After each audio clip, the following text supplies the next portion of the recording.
After covering the benefits of using investor leverage last time, today I turn my attention to the very real dangers of over-leveraging. I'll be looking at an actual strategy on the Darwinex platform to illustrate the key points and concepts. Darwinex is a UK FCA-regulated broker and asset manager on a mission to disrupt the financial trading, investing and asset management industries. As a trader, you'll benefit from cost-effective market access via multiple trading platforms and APIs. These enable trading and investing in any US stock, over 60 of the most liquid futures contracts, FX and CFDs. You can even diversify your portfolio by buying and selling other traders' strategies as investable assets themselves.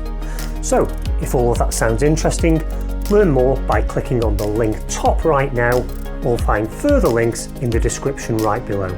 Now back to today's tutorial. Before I illustrate some key points about leverage on an actual trading account, firstly, I want to cover a little background information on the use of leverage. If you remember from previous episodes, I introduced this as a typical trader evolution, right from the point at which an aspiring trader starts to investigate the possibility of trading, all the way through to attracting third-party capital and fund management. And it was at this stage of a novice trader that I first identified over-leveraging as an issue. And at this stage of the evolution, it's really lack of experience that promotes over-leveraging. But you'll also remember that I came across this again at the attracting third-party capital phase. Now the reasons here are different. As soon as a trader starts to manage someone else's capital, there's a psychological impact that comes into play. There's that temptation that you need to overperform in order to provide suitable profits for that investor. And because of that, this is the second point in the evolution where over-leveraging can become an issue. So let's take a look at what leverage actually is. Firstly, it's not a bad thing. It allows traders to take larger positions for the level of equity in their account than they would have been able to do otherwise. And leverage on trading accounts is usually represented as a ratio, for example 50:1. And it's this leverage that means profitable trades will produce larger profits than if you had bought an asset 1:1. But the downside, of course, is that when you have losing trades, the losses are also multiplied. And so extending this now, let's look specifically at over-leveraging. This is where you're taking the ability to leverage to extreme levels in the hope of making really large profits on your trades. In practice, what this means is that someone who is over-leveraging is placing positions of an excessive size in relation to the equity in the account. And yes, this will produce bigger profits when you have winning trades. However, when a position goes against you, this can lead to really rapid losses, and in severe circumstances can seriously damage your account. Now, those of you who know me know that I like to think about things in terms of probabilities. And in this case, what this means is that if you continue to over-leverage without suitable risk management, eventually the inevitable will happen.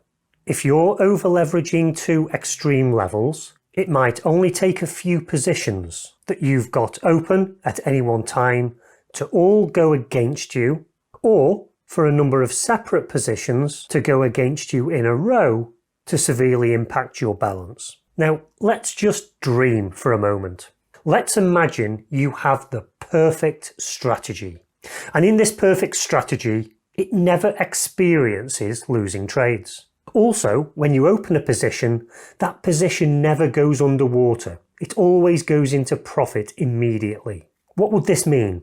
Well, it would mean you could leverage to the maximum extent perfectly safely. And this would genuinely allow you to get the maximum potential and the maximum profit from your strategy. However, let's burst that bubble and come back to reality. No system like this exists. All trading systems have losing trades. They have losing days and losing weeks. And what this means is that the level or the aggressiveness towards leveraging that you take needs to be very carefully calculated and considered. Let's just now take a look at some conceptual example equity curves. So this represents the equity in your account. So let's start off here as our baseline, and this looks like a fairly reasonable strategy. There's growth in the equity curve, and the drawdowns look fairly manageable. What would happen to this equity curve if we increased the leverage taken on all of the positions that led to this curve? Well, we might see something like this. And there are two important factors here. Firstly, the profit that you have made out of this strategy has increased. But look at the drawdowns. They have also increased. Let's take this a step further and increase the leverage even more. Now, what you'll notice has happened here is that the equity curve looks a lot more erratic now. And although the profit from this strategy has once again increased, and generally because of compounding, up until a certain point, you might notice exponential growth in the equity curve. However, once leverage exceeds a certain level, that exponential growth gets broken up by excessive drawdowns, and that is what we see in the illustration on the right. This is the first sign you'll get that will tell you you're now over-leveraging. Instead of exponential growth with small drawdowns throughout the whole of the equity curve, this is now getting broken up by significant drawdowns like the one we see here. And the key thing to remember is that risk, if we measure it in terms of drawdown, increases in a linear way compared to the leverage. So what does this mean? If you double the leverage, the drawdowns will double. If you multiply your leverage by 10, the drawdowns will increase by a multiple of 10. So let's take this even further. Because of that linear relationship between leverage and drawdown, you will reach a certain point where the largest of your drawdowns destroys your account. And I'd probably define that as being anything more than an 80% drawdown. So hopefully that conceptual analysis has allowed you to understand the primary point here. Those of you that have watched my previous videos know that I always like to explain things using conceptual models like the ones I've used today. However, I always then like to back those up with evidence from actual real-life examples. So in the next episode, I'll be doing that by looking at the equity curves of strategies that are hosted on the Darwinex platform.